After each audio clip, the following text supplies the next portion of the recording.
Assalamualaikum warahmatullahi wabarakatuh. Kami akan menjelaskan PowerPoint tentang peranan analisis return dan risiko dalam investasi yang merupakan tugas dari mata kuliah Manajemen Keuangan dengan dosen pengajar Bapak Panji Parman, SEMAK. Kami dari kelompok 5 akuntansi B3 dengan saya Astrid Sari Rahayu dan rekan saya Nur Rahmawati. Yang pertama ada return. Dalam konteks manajemen investasi, return dapat dibedakan menjadi dua, yaitu return harapan atau expected return dan return aktual, release return. Return harapan merupakan tingkat return yang diantisipasi oleh investor di masa mendatang.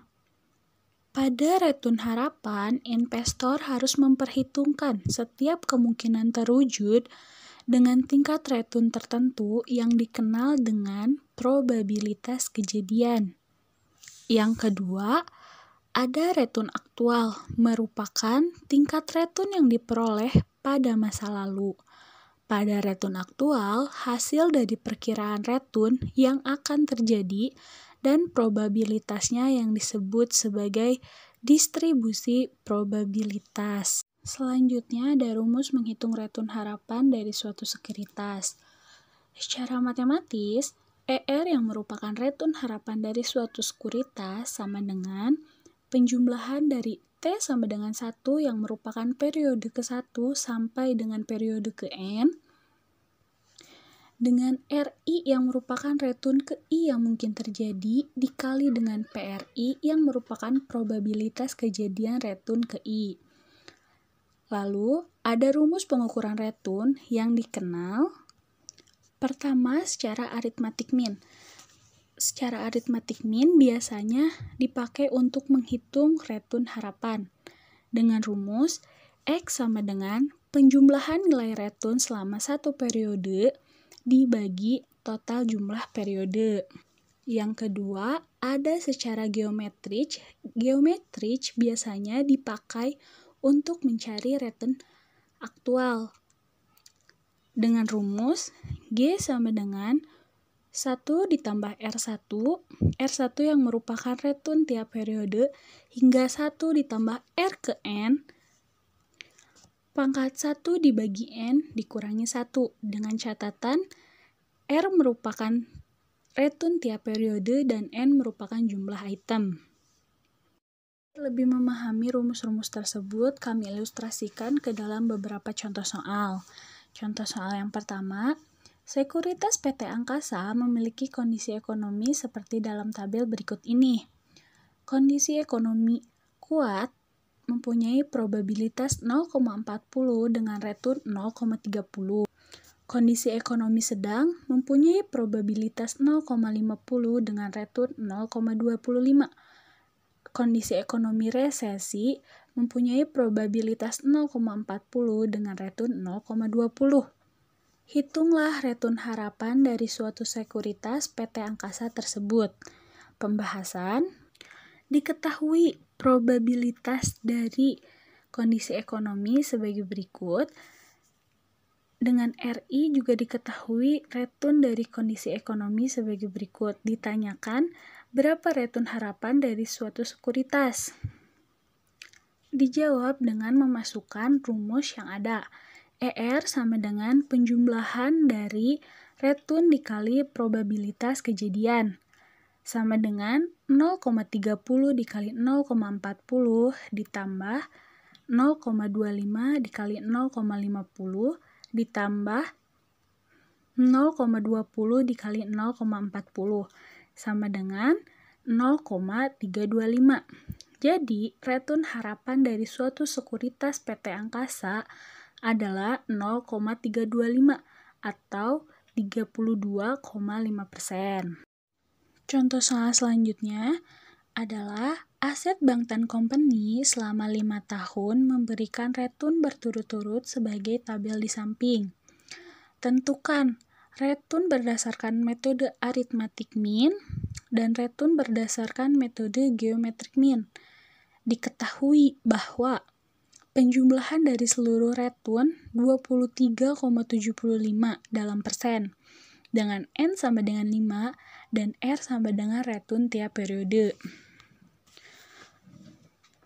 Dengan A untuk mencari retun berdasarkan metode arithmetic mean dengan rumus X sama dengan penjumlahan retun tiap periode dibagi N jumlah periode sama dengan 23,75 dibagi 5 sama dengan 4,75%. Jadi, retun berdasarkan metode arithmetic mean adalah 4,75%. Untuk mencari retun berdasarkan metode geometric mean dengan rumus G sama dengan 1 tambah R1, 1 tambah R2, sampai dengan 1 tambah Rn, pangkat 1 per N dikurangi 1. Untuk mempermudah perhitungan, R1 yang asalnya persen diubah menjadi desimal. Contohnya, tahun 2016, dengan retun 16,25% diubah menjadi desimal sama dengan 0,1625. Lalu 1 ditambah 0,1625 dikali 1 ditambah 0,2135 hingga seterusnya, pangkat 1 per 5 dikurangi 1 sama dengan 1,1810, pangkat 1 per 5 dikurangi 1 sama dengan 1,0338 dikurangi 1 sama dengan 3,38%. Jadi, retun berdasarkan metode geometric mean adalah 3,38%. Sehingga bisa dilihat dari perhitungan dua metode tersebut bahwa retun yang diperoleh dari metode geometric mean lebih kecil dibanding retun yang diperoleh dari metode arithmetic mean. Menurut Jones 2007 dan Tandelin 2010 menuliskan ada dua komponen dari retun aktual dengan rumus yang pertama komponen yield, yaitu komponen yang mencerminkan aliran kas atau pendapatan. Dividend yield sama dengan DT dibagi PT dikurangi 1. Yang kedua ada capital gains loss yang merupakan kenaikan atau penurunan harga dari suatu surat berharga. Dengan rumus capital gain sama dengan PT dikurangi PT kurangi 1 dibagi PT kurangi 1. Dengan catatan, DT yang merupakan dividen selama tahun T, PT yang merupakan harga saham per lembar pada akhir tahun, PT dikurangi 1 merupakan harga saham per lembar pada awal tahun. Untuk mencari total retun sama dengan yield ditambah capital gains loss. Agar lebih mudah memahami rumus tersebut, ada contoh soal. Pada tanggal 13 Maret 2018, harga per lembar saham PT Tata Tbk yang diperdagangkan adalah 12.000 dan dividen yang dibagikan pada tahun 2018 adalah 600.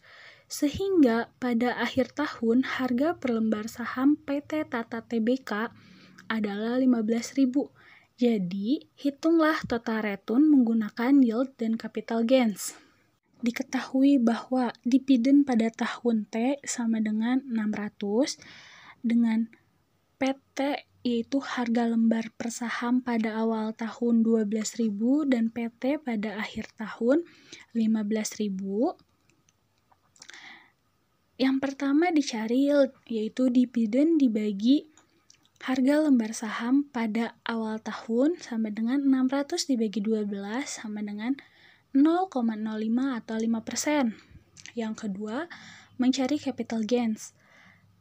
Harga lembar saham pada akhir tahun dikurang harga lembar saham pada awal tahun dibagi harga lembar saham pada awal tahun. 15.000 dikurangi 12.000 dibagi 12.000 sama dengan 3.000 dibagi 12.000 sama dengan 0,25 atau 25%.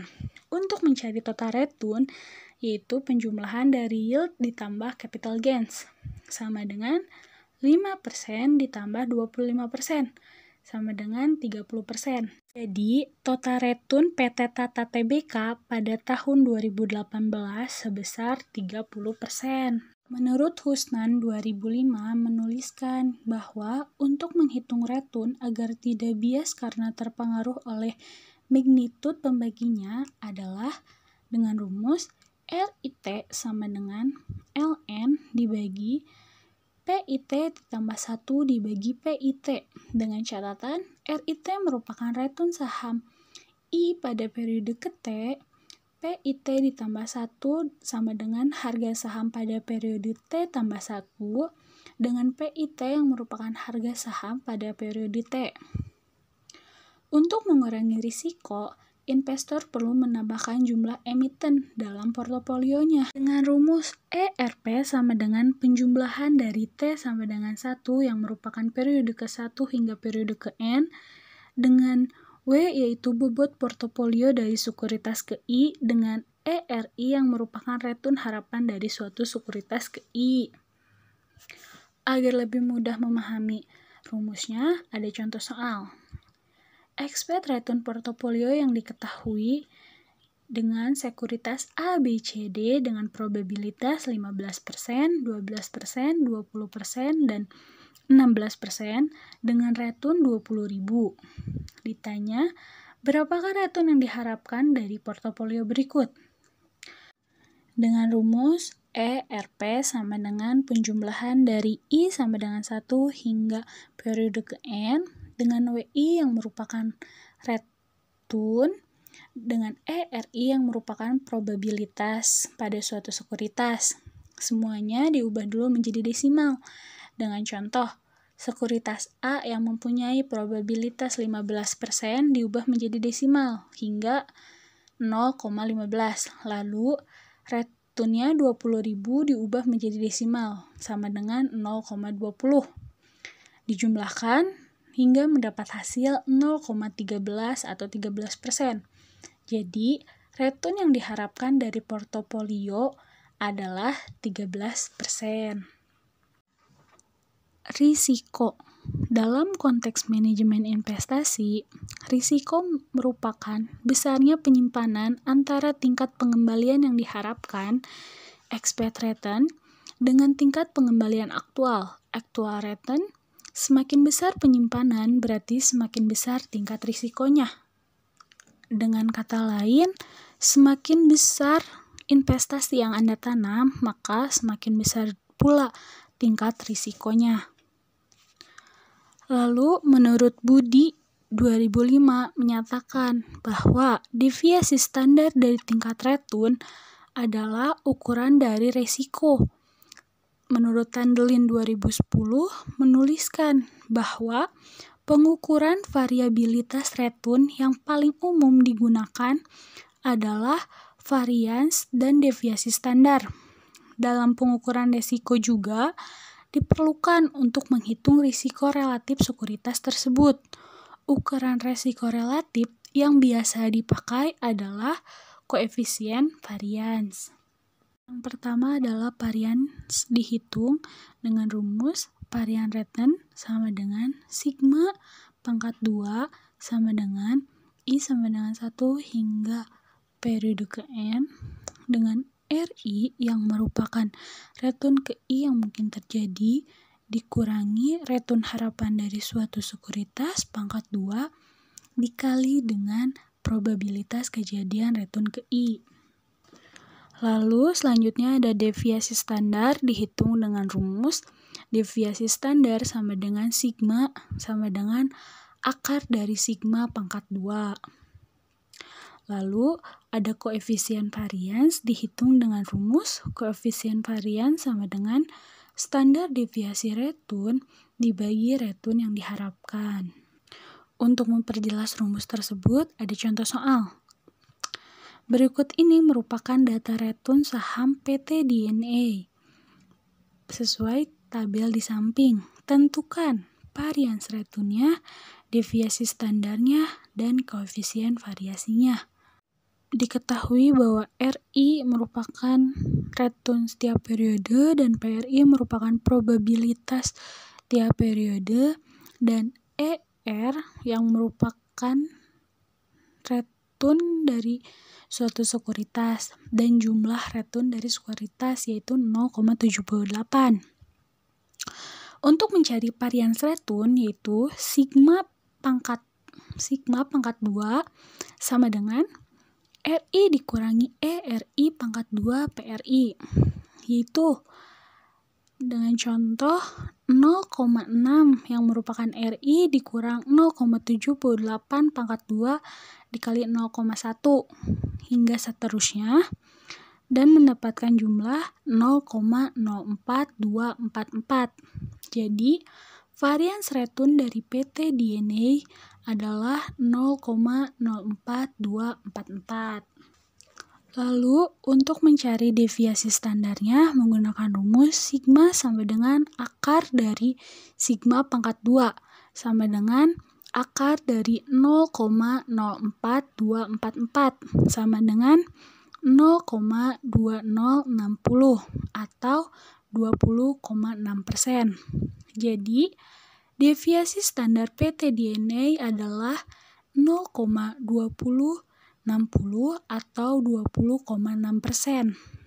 Mencari koefisien variasi.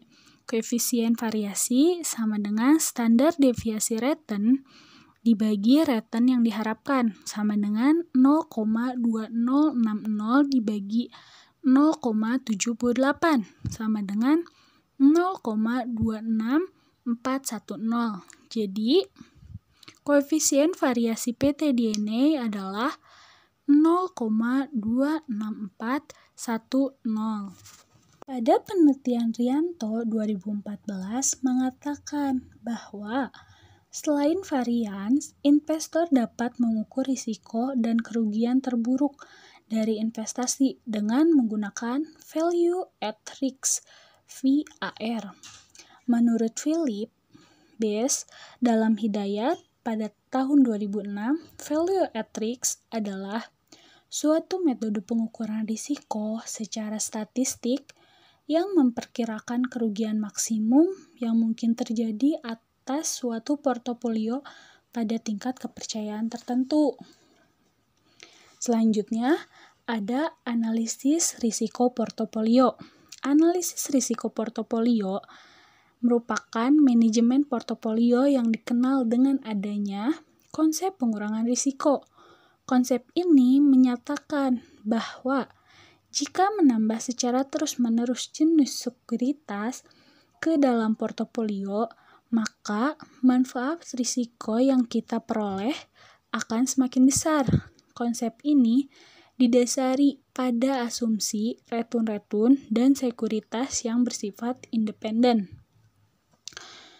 Risiko portofolio mempunyai rumus sigma P sama dengan sigma dibagi N pangkat 1/2.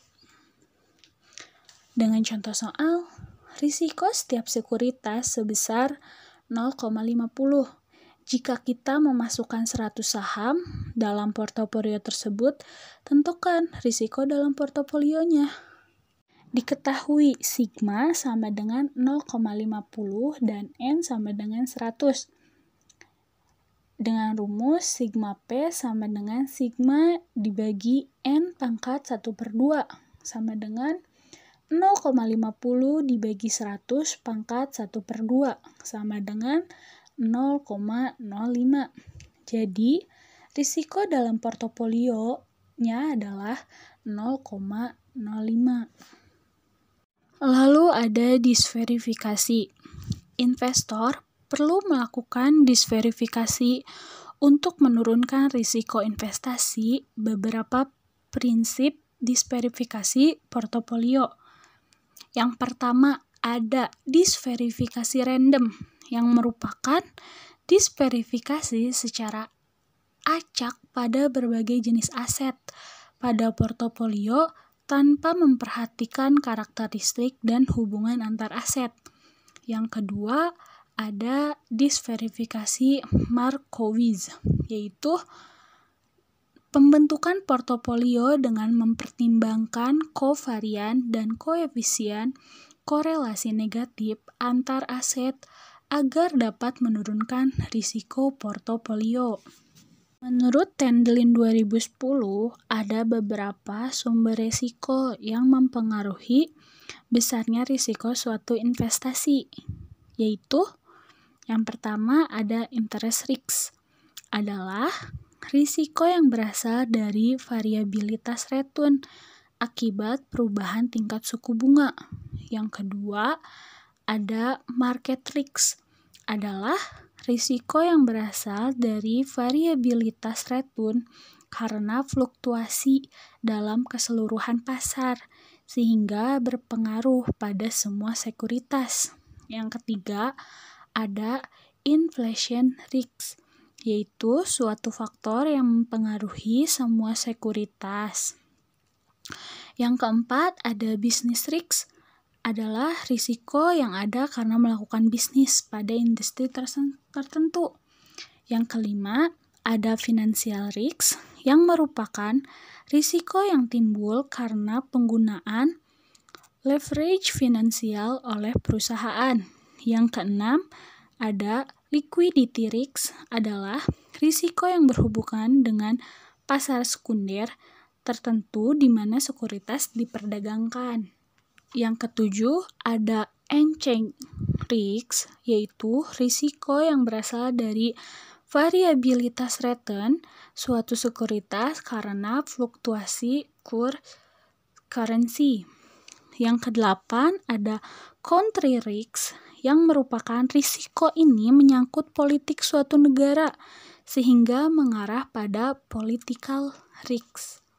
Dan menurut Husnan pada tahun 1998 menuliskan tentang pembagian risiko dalam konteks portofolio.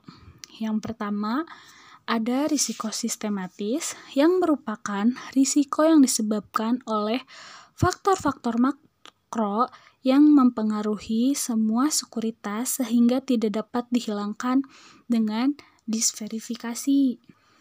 Yang kedua, ada risiko tidak simetris, adalah risiko yang timbul karena faktor-faktor mikro yang ada pada perusahaan industri tertentu sehingga pengaruhnya terbatas pada perusahaan atau industri tersebut.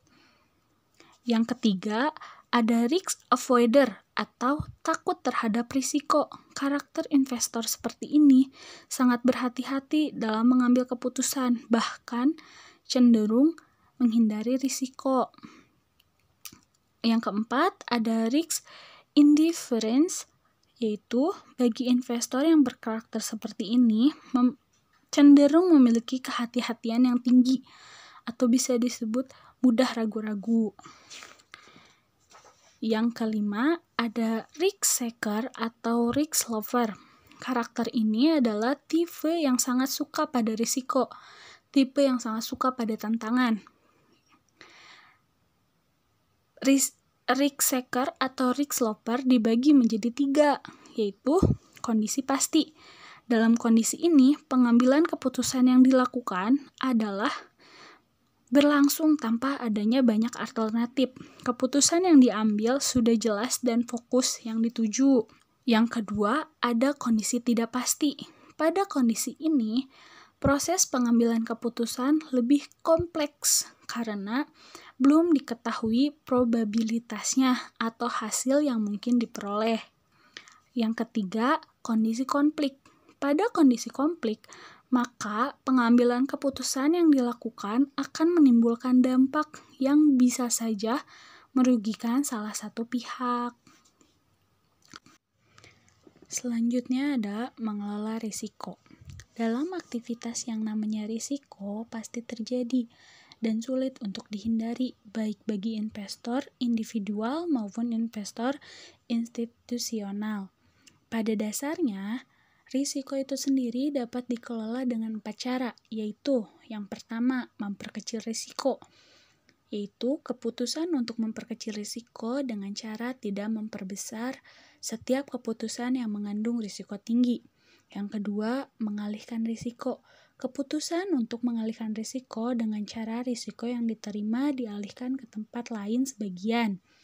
Yang ketiga, mengontrol risiko.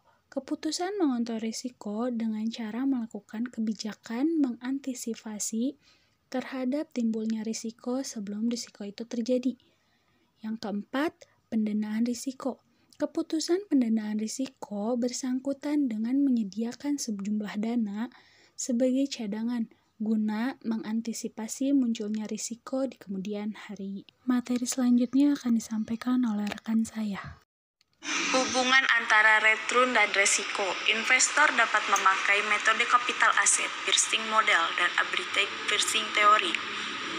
Capital asset pricing model merupakan suatu model yang menghubungkan tingkat return harapan dari suatu aset beresiko dengan resiko suatu aset tersebut pada kondisi pasar yang seimbang. Berikut kriteria untuk melakukan penanaman modal sebagai berikut. Yang pertama, saham tersebut merupakan saham agresif. Beta lebih besar daripada 1. 2. Excess return bernilai plus atau E dalam kurung RI lebih besar E dalam kurung RJ. Yang ketiga, ada hubungan yang linear antara resiko dengan return saham. Yang keempat, beta bernilai signifikan. Persamaan regresi sederhana yang digunakan persamaan CAPM yaitu RI tingkat return yang layak untuk sekuritas 1, RF tingkat return dari investasi bebas risiko, RM dikurangi RF premium risiko variable independent, beta ukuran risiko sekuritas I. Yang harus diperhatikan investor pada model CAPM yaitu 1. Resiko dan return berhubungan positif, artinya semakin besar resiko maka semakin besar pula returnnya. Yang kedua, ukuran resiko sekuritas yang relevan adalah ukuran kontribusi resiko sekuritas terhadap portofolio. Contoh soal, anggap tingkat return bebas resiko adalah 12%. Return harapan pasar adalah 20%. Jika saham CEA mempunyai beta 0,8, berapakah return berdasarkan CAPM? Pembahasan. Diketahui RF sama dengan 12, RM 20%, dan beta 0,8. Jawab, RI sama dengan RF plus RM dikurangi RF dikalikan beta sama dengan 12% ditambahkan 20% dikurangi 20% dikalikan 0,8% sama dengan 12% ditambahkan 6,4% sama dengan 18,4%. Jadi, return berdasarkan CAPM adalah 18,4%.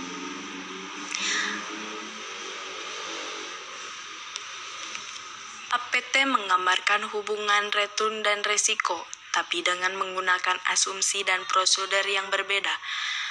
Hubungan return dan risiko pada APT adalah sebagai berikut.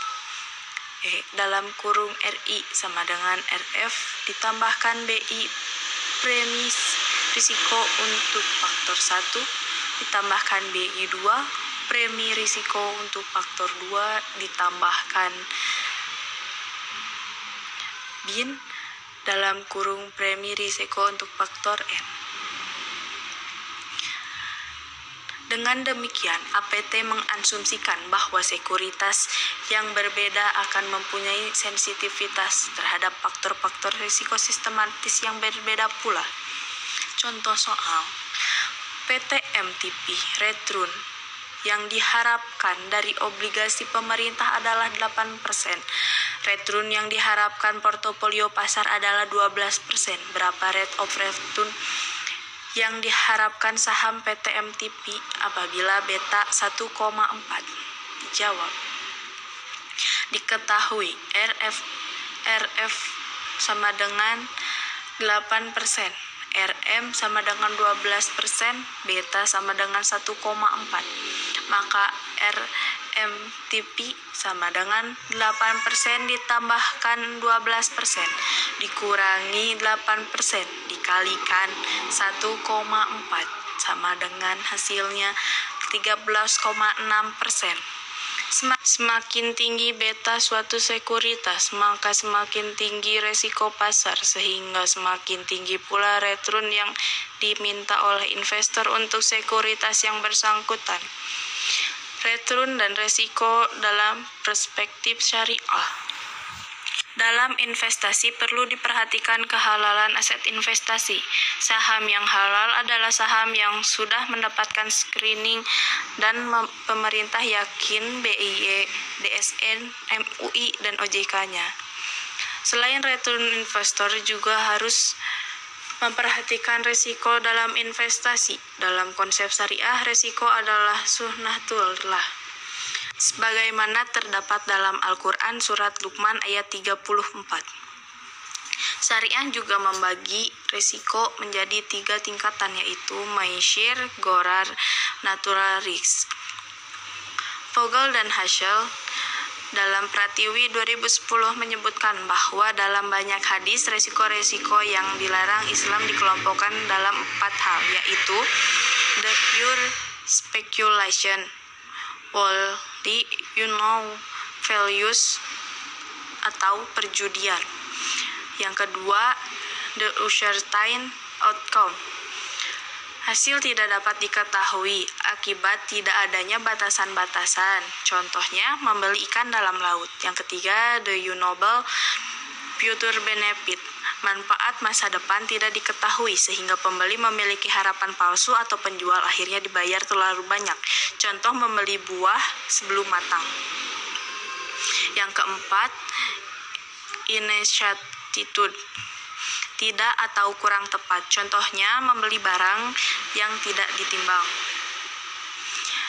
Dalam Islam, menganalisis return dan risiko tidaklah dilarang dalam Islam, namun ada yang perlu diperhatikan. Untuk mendapatkan return dan investasi saham, yaitu kehalalan, saham yang dibeli haruslah saham yang sesuai syariah. Yang kedua, trading. Mekanisme jual beli yang dilarang dalam Islam hanya transaksi yang mengarah pada spekulasi dan ujung-ujungnya menjadi masyir atau judi, riba, manipulasi, dan sampai melakukan kejahatan pasar modal. Sekian dari kelompok kami, maaf jika ada kesalahan kata. Terima kasih atas perhatiannya. Wassalamualaikum warahmatullahi wabarakatuh.